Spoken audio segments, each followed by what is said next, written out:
Just 2 days ago, I had a cramp while swimming, and I tried to force my way through it, even though it's not what you're supposed to do. But during the swim, I remembered that sometimes as I'm sleeping, my body goes through processes like sleep paralysis or cramps that I ignore and that I always go through till the next day, and I forget that I went through them sometimes. And so this is just a reminder that our bodies go through processes more intense than a cramp that we get during swimming. And so swimming is the art of chilling and relaxing and accepting that you can drown. That's actually the one of the best ways to teach someone to swim is to just ask them to drown, and now they will get a feel of how a efficient position of the body might feel like.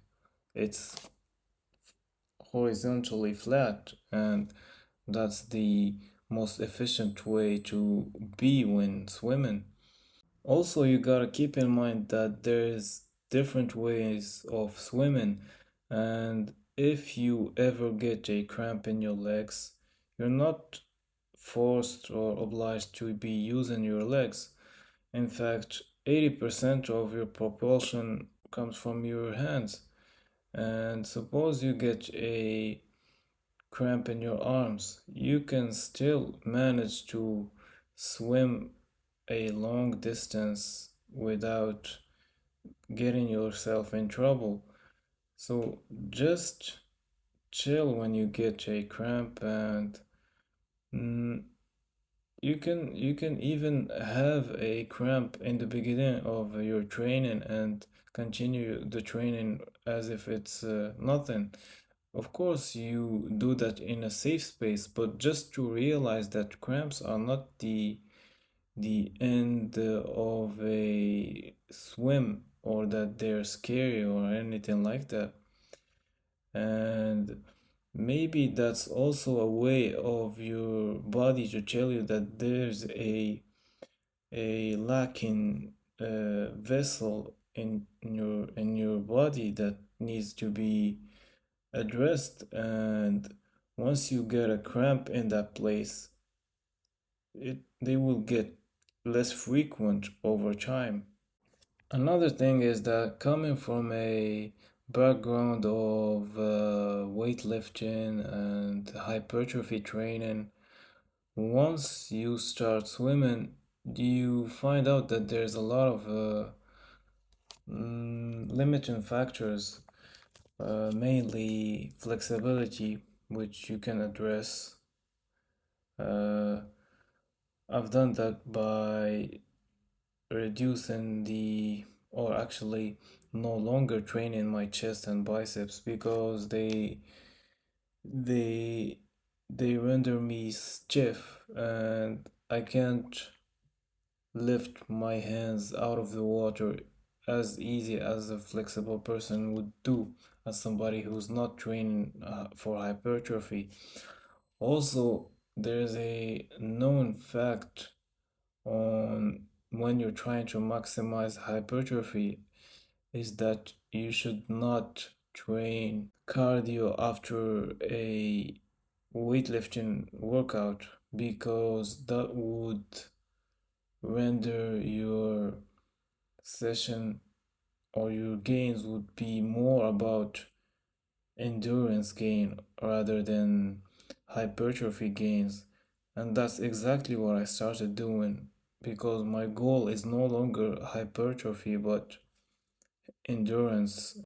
Either way, what I'm trying to say is that adding swimming to hypertrophy trainings in general might reduce your goals in the gym for hypertrophy or strength lifting, but it's as if it's a check for these types of stiffness or this type of cramps that might occur because you're too tense in your body. Now, swimming is like, oh, you might need to focus more on your flexibility and the health of your muscles. Because when you think about it, what is hypertrophy?